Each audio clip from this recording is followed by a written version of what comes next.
Ini ada sebuah informasi A1, di mana konon Prabowo ini akan menyetujui hak angket. Ini kalau kita masuk ke kanal Siwar TV, maka kita akan hilang satu periode video-videonya, terutama di bulan-bulan pencalonan Gibran tersebut tadi. Itu adalah periode masih membela Jokowi, dan sekarang ini yang menyerang Jokowi. Dan ini semua premisnya itu adalah karena Pak Jokowi itu dianggap mengkhianati Ibu Megawati Soekarno Putri.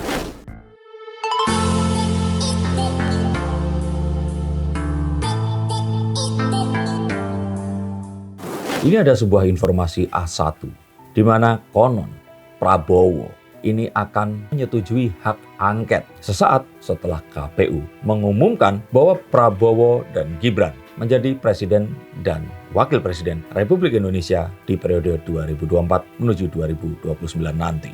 Apakah kalian percaya? Yuk kita akan buktikan menggunakan kartu-kartu saya. Kalau menurut saya, ini info A1-nya itu A1 kelas bocor halus, Tempo. Media yang mengaku oposisi, tapi kalau menurut saya, ya zaman sekarang ya, oposisi zaman dulu waktu Tempo, zaman Pak Harto sama sekarang, kalau menurut saya agak di luar Nurul dan bikin nggak habis pikir. Jadi A1-nya ini A1 kelas bocor halus Tempo ya. By the way, saya subscribe loh kalau pengen nonton kehaluan perpolitikan di Indonesia. Hal ini diramalkan. Saya katakan diramalkan karena dia ini adalah ternyata seorang peramal kayak saya juga. Oleh Halifur Rahman. Ini arek Madura yang sepertinya tinggal di daerah Malang atau di Madura ya. Founder dari Siwar TV. Jujur saya dulu, ya sampai sekarang subscribe juga ya. Subscribe dan suka menonton karena saya melihat dia ini seperti seorang stand up komedi, tapi khusus perpolitikan.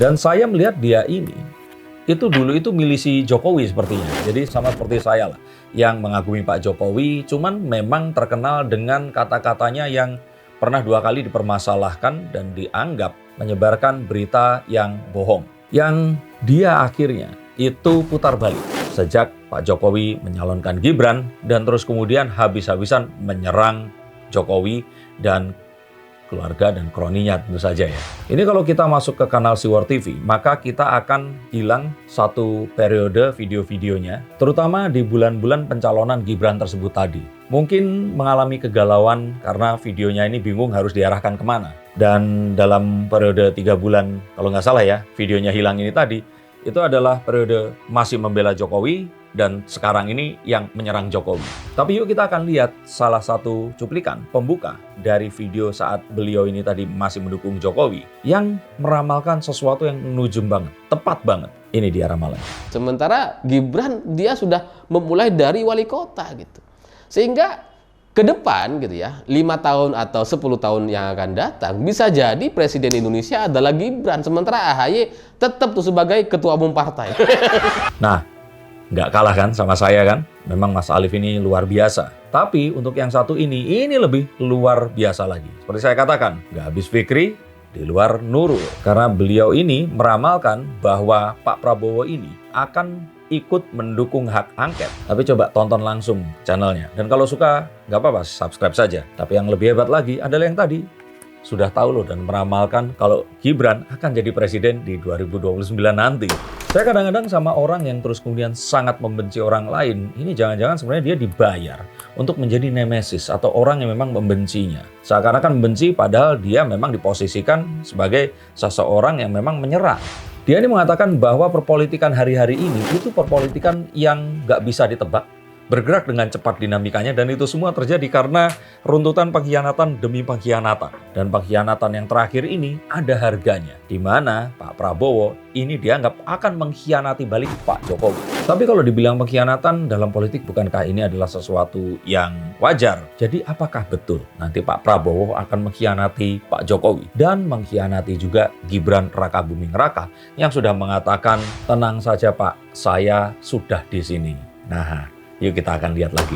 Dia mengatakan bahwa hal itu sangat mungkin terjadi karena diamati di sini Pak Prabowo itu sudah berjumpa Pak SBY sebanyak 2 kali dalam kurun waktu setelah pencoblosan hingga hari ini. Dan dia mengatakan dengan adanya hal ini tadi, Pak SBY yang tadinya partainya itu di luar koalisi akhirnya mau mendukung Pak Prabowo, maka dikatakan di sini bahwa bisa saja nanti keadaan akan berbalik. Partai yang mendukung Prabowo ini akan keluar dan digantikan oleh partai yang tadinya itu oposisi seperti PKS dan PDIP untuk bergabung dengan Pak Prabowo Subianto. Nah, mulai dari sini saya pikir kok agak absurd ya teorinya. Tapi kalau dibilang mungkin, dalam politik segala sesuatu itu mungkin. Tapi kalau terjadi dalam waktu dekat, saya pikir harus banyak hal-hal yang dihitung.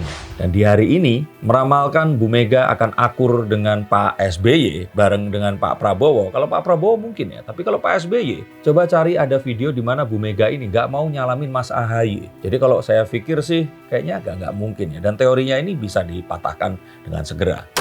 Dan ini semua premisnya itu adalah karena Pak Jokowi itu dianggap mengkhianati Ibu Megawati Soekarno Putri. Yang mana mungkin saja doi ini lupa bahwa Pak Jokowi ini saya duga ya dia itu melakukan hal ini sebagai sebuah reaksi dari aksi yang terjadi kepada dirinya. Aksi di mana Bu Mega mengatakan kasihan kalau nggak ada PDIP. Nih saya ingetin dengan video ini. Pak Jokowi gue ngono lho, mentang-mentang. Lah iya, padahal Pak Jokowi kalau nggak ada PDI Perjuangan juga aduh kasihan dah. Dan hal-hal yang lainnya yang kalau menurut saya sampai akhirnya Pak Jokowi diharuskan untuk melakukan sesuatu yang disebut sebagai pelanggaran etika, quotes on quotes ya saya bilang, dan juga politik dinasti. Ada konten saya yang ini, kalian tonton sampai selesai agar tidak salah paham. Jadi kalau menurut saya pengkhianatan apapun yang disebut itu mungkin terjadi. Tapi kita harus tahu bahwa ini adalah sebuah chain reaction atau reaksi dari sebuah aksi yang sebelumnya. Sehingga kita nggak bisa memotong terus kemudian menilai, apalagi menilai ini dengan nilai kebaikan dan keburukan sebagai hubungan sesama manusia yang nggak berpolitik sama sekali. Dan yang lebih absurd lagi adalah beliau ini meng-quotes teori dari Bu Kony yang mengatakan bahwa Pak Prabowo ini nggak akan lama memerintah. Diakui oleh Alifur Rahman ini dia sudah mengetahui sebelum Gibran ini dicalonkan. Ini juga semakin saya nggak mengerti. Sebenarnya info-info A1 orang-orang ini tuh dari mana sih? Kok meleset terus? Tapi sebenarnya melakukan seperti itu atau ramalan politik itu mudah. Tinggal mengatakan saja kalau nanti ternyata nggak kejadian tinggal dikasih tahu. Nah karena saya publikasi ramalan saya, hal itu akhirnya dihindari. Sesimpel itu. Tapi kalau menurut saya kayaknya agak nggak masuk akal ya. Dan melengsarkan Prabowo di tengah jalan, saya pikir pasti akan menuai kemarahan masyarakat. Yang kita tahu Pak Prabowo ini memiliki pendukung setianya juga loh. Dikatakan juga bahwa Demokrat ini adalah salah satu partai yang akan sulit dikendalikan oleh Pak Jokowi. Dan kalau menurut saya, ini juga sebuah perhitungan yang salah. Karena Pak SBY pasti tidak akan mau beroposisi dengan kondisi sedang grooming Mas AHY. Dan kita tahu bahwa Ibas atau Mas Ibas di sini memiliki juga kemenangan dan pilihan dari pemilu parlemen dengan suara yang termasuk terbanyak di sini. Sehingga menjadi oposisi di hari-hari seperti ini untuk Demokrat rasanya agak tidak mungkin. Dan meskipun Pak Jokowi nanti sudah lengser, beroposisi dengannya itu adalah bukanlah langkah yang pintar. Dikatakan juga bahwa Pak Prabowo ini akan mendekati Bu Megawati Soekarno Putri jika diperlukan untuk bisa melawan Jokowi. Saya pikir sudah lupa tentang perjanjian batu tulis yang dilanggar oleh Bu Mega dan dianggap sebagai sebuah pengkhianatan saat memajukan Jokowi melawan Prabowo saat pemilu yang sebelumnya. Maka saya tetap mengira bahwa walaupun hubungan Bu Mega dan Pak Prabowo ini masih suka untuk ketemu dan makan nasi goreng bersama, tapi di dalam hatinya bisa saja berkata yang sebaliknya. Dan di akhir kontennya dia mengatakan bahwa saya membayangkan ya, ini bukan informasi. Kalau membayangkan kayaknya semua orang juga bisa. Saya pun ini membayangkan dengan kartu-kartu saya. Bahwa Pak Prabowo ini dianggap akan menggunakan atau mendukung hak angket. Dan ini dilakukan agar beliau ini bisa terlepas dari Jokowi. Yang saya bilang itu semakin absurd lagi. Karena buat apa Pak Prabowo harus keluar dari seseorang yang memiliki approval rate yang masih sangat tinggi, bahkan sampai beliau selesai menjabat nanti. Yang otomatis itu bisa diwariskan kepada Pak Prabowo juga. Dan saat mereka ini bersama, 58% itu ada di dalam genggaman. Jadi buat apa kalau harus melakukan perlawanan di saat seperti ini? Saya tidak mengatakan bahwa mereka akan rukun sampai mati. Tapi dengan teori yang sekarang ini, saya sih merasa bahwa ini semua masuknya ke dalam insinuasi atau menimbulkan, ya kalau menurut saya, dugaan-dugaan dugaan yang diharapkan akan bisa mendrive atau mengarahkan harapan masyarakat. Tapi untuk apa? Jika ternyata ini digunakan sebagai sebuah hiburan, ya saya pikir ya sudahlah. Kasihan sebagai hiburan untuk si kalah. Untuk orang-orang yang memang saat ini itu masih berharap keajaiban itu akan terjadi. Terutama untuk para pendukung 03 yang memang mereka ini hampir banget mendapatkan kemenangan. Tapi karena kesalahan dan salah manuver pada calon presidennya, maka kekalahan telak dan bertubi-tubi ini langsung terjadi.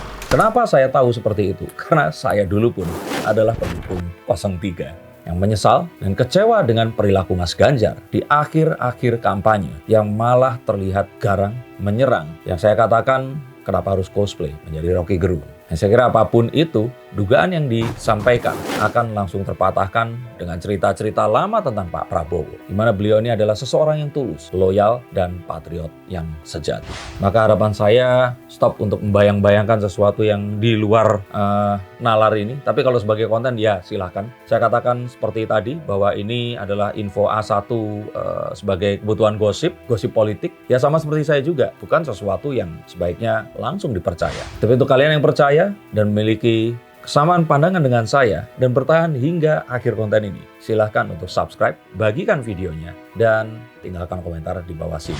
Apapun perbedaan pendapat, janganlah kita membenci orang yang mengatakannya. Tapi apapun itu, saya ucapkan selamat untuk kita semua yang baru saja memiliki presiden dan wakil presiden baru yang akan segera dilantik dan akan bertugas sebentar lagi. Nah, selamat ini tidak hanya untuk pendukung 02, tapi untuk 01 dan 03 pula. Karena sejatinya Indonesia adalah milik kita semua. Terima kasih, sampai jumpa dan salam.